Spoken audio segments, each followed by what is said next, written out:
The Mazda CX3 is now available in this limited edition GT Sport specification. Mazda's tendency to fight convention is admirable.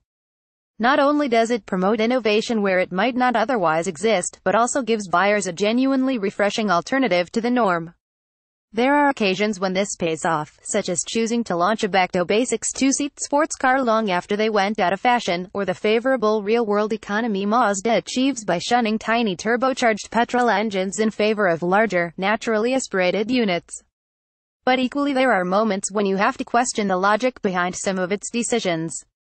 Its dogged pursuit of rotary engine technology, for example, looks increasingly futile with every new generation of car in which it appears, the fun but fragile RX-8 being the most recent case in point, and yet still there's another one due in 2019, this time as part of a range extender system for the brand's first electrified car. Then there are its SUVs.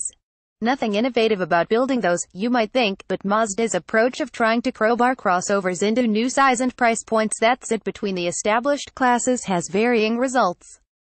It's almost as though with its CX5 and CX3 Mazda looked at a Nissan Qashqai and decided to go a half size up and a half size down, which is fine until you realize it leaves you without a direct rival for what was for a long time the UK's biggest selling crossover of all. For the CX5 it's not such a problem because the extra cash you shell out over a Qashqai buys quite a lot more space and a truly polished driving experience, plus the threat from large family cars such as the Ford Mondeo, Volkswagen Passat and Mazda Zone 6 has largely disappeared outside of the company car market.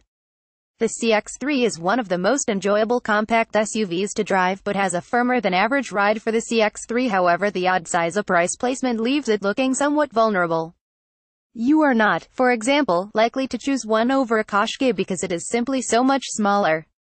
Equally, though, it is hard to justify as an alternative to a Nissan Juke when it costs several £1000s more, never mind the fact that at this price point hatchbacks such as the Volkswagen Golf remain hugely popular.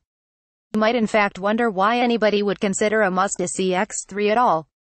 The answer is quite simple, because if you can reconcile the not much space for keep tell it off money issue, it's really very good. That's a point Mazda has set out to reinforce with a small range of upgrades for 2017.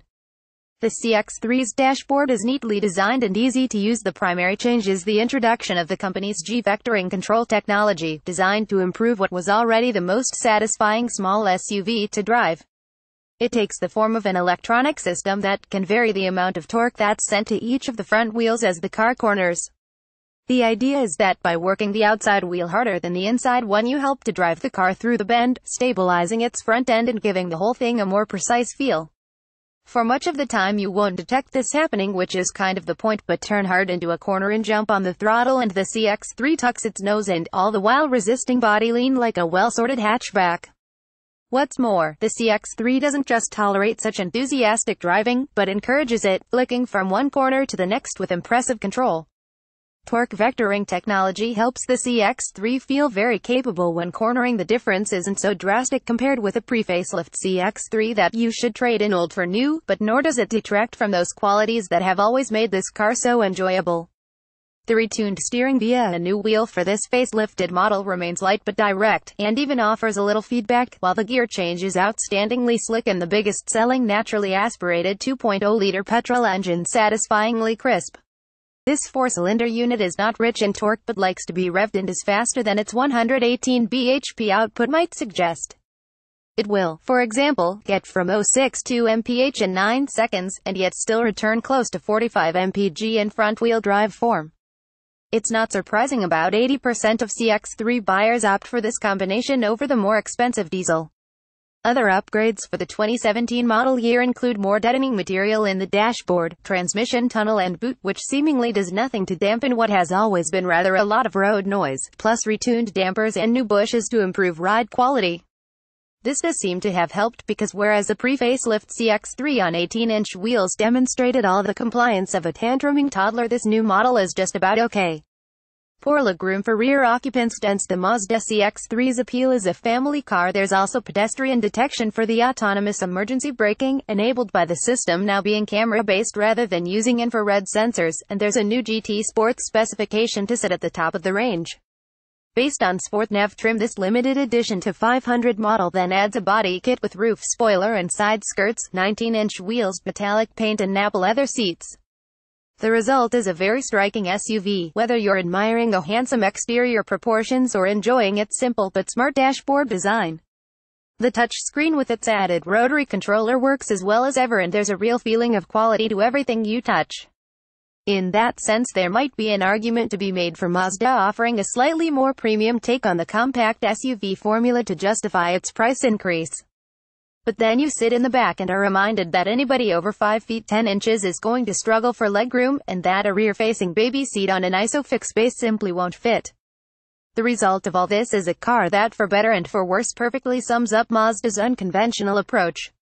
Because in being so concerned with how the CX-3 looks and the way it drives, the Japanese brand has ended up with something that is both too small and too expensive to appeal to the majority of those in the market for a compact SUV.